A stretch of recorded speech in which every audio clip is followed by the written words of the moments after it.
Assalamualaikum warahmatullahi wabarakatuh. Welcome back to the DZ channel. Okay guys, hari ni aku nak review filem 28 Years Later. Jom. 28 Years Later adalah sebuah filem post-apocalyptic thriller drama. Filem ni adalah filem ketiga di dalam franchise filem-filem 28 Days Later yang telah mula dikeluarkan pada tahun 2002. Satu fun fact pasal filem ni dikeluarkan pada tahun 2025. Exactly 28 years later, 28 tahun kemudian, selepas filem kedua yang telah dikeluarkan pada tahun 2007. So 2007 sampai 2025 kan 28 tahun kan. Filem 28 Days Later dan sequelnya 28 Weeks Later adalah salah satu filem yang sangat dikenali dan juga diminati ramai. Ini sebab dikatakan filem 28 Days Later ni, iaitu filem pertama tu, telah reinvent the whole zombie punya genre tau, dan set the standard untuk filem-filem zombie yang selepas dia lah. Tapi aku personally, aku tak adalah rasa yang filem zombie ala 28 Days Later dan juga sequel-sequel dia lain daripada yang lain. Aku rasa macam sama je. Tapi aku admit lah yang approach director dia, director untuk filem-filem 28 Days Later ni, iaitu Danny Boyle, memang lain daripada lain.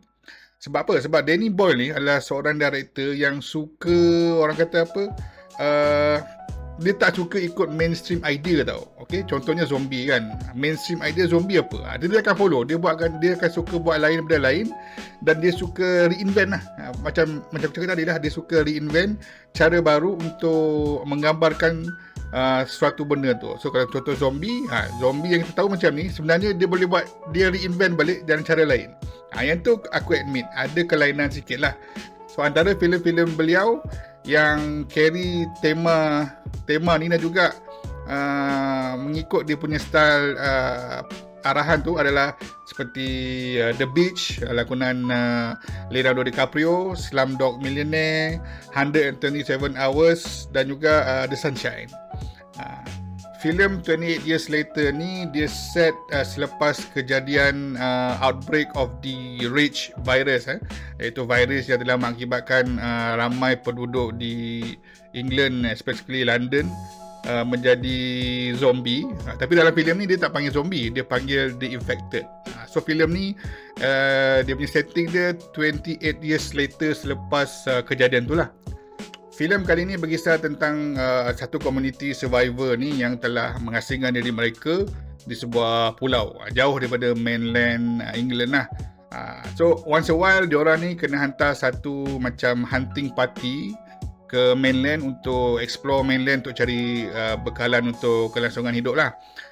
So satu hari ada satu tim anak dan ayah ni. Anak adalah lakonan, ayah dia adalah Aaron Taylor Johnson dan anak dia bernama Spike adalah lakonan Alfie Williams. So mereka berdua ni memang turn diorang untuk pergi ke mainland. So setibanya di mainland tu diorang pun mulalah pergi cari bekalan apa semua untuk bawa balik ke diorang punya community. Tapi si anak ni, si Spike ni, dia dapat rasakan that something is wrong about the whole cerita pasal zombie ni, that the father and the community tu is not telling the whole penduduk tu apa sebenarnya berlaku. So basically this is the main story line lah untuk filem ni. Bagi aku, bila aku tengok filem ni, aku tak ada lah rasa dia lain. Dia macam sama macam filem zombie, dan specifically dia sama jugalah macam filem-filem vibe 28 Days Later dengan 28 Weeks Later. Tapi aku tetap nak tengok sebab aku nak tengok kesinambungan lah. Kesinambungan apa yang berlaku selepas filem kedua, which is 28 Years Later kan. So itu sebab aku nak tengok filem ni. Disebabkan aku tengok filem ni sebab aku nak tengok kesinambungan tu, so aku syorkan bagi korang yang dah tengok, korang recap dulu filem-filem sebelum ni, dan bagi mereka yang belum pernah tengok pun filem-filem franchise 28 Days Later ni, korang kena tengok lah filem-filem tersebut. At least kena tengok yang part 1 punya, sebab yang part 2 ni aku tengok tak ada kesamaan, tak ada kesinambungan dengan part 3 ni, tapi part 1 ada. So at least korang kena tengok part 1 lah. Bukan sebab apa, bukan sebab korang kena tengok untuk korang mudah faham part 3 ni, tapi korang kena tengok sebab korang kena, baru korang tahu yang filem 28 Days Later, 28 Weeks Later ni dia ada satu style cinematography disebabkan pengarah dia Danny Boyle tadi tu, yang membuatkan filem ni dia agak macam unik sikit. So bila korang dah tengok part 1 dan juga sedikit lah, boleh skip jugalah part 2, korang akan faham kenapa filem ni dia punya cinematography dia macam tu, supaya korang tak rasa macam filem ni boring ataupun mengarut. Another fun fact about this movie, filem ni dia dari segi cinematography dia punya shooting dia gunakan kamera iPhone 15. Sebahagian besarnya menggunakan iPhone 15 instead of the normal filem punya motion picture punya kamera kan.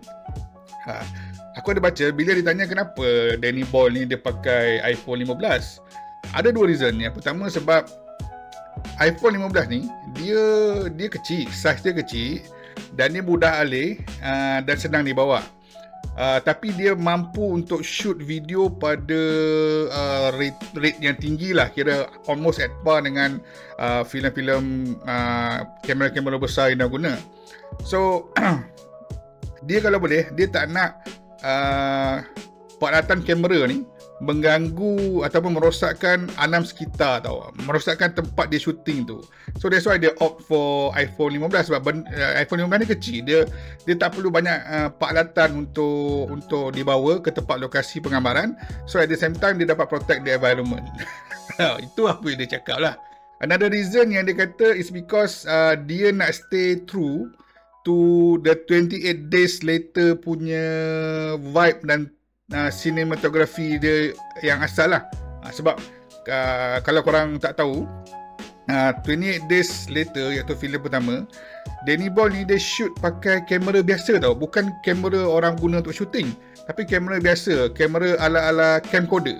Macam kamera camcorder zaman 80-an 90-an tu, dia guna kamera yang macam tu sebab dia nak create satu apa orang kata, satu macam seolah movie tu adalah satu footage rakaman orang biasa yang kita jumpa dan kita buka, kita buat playback.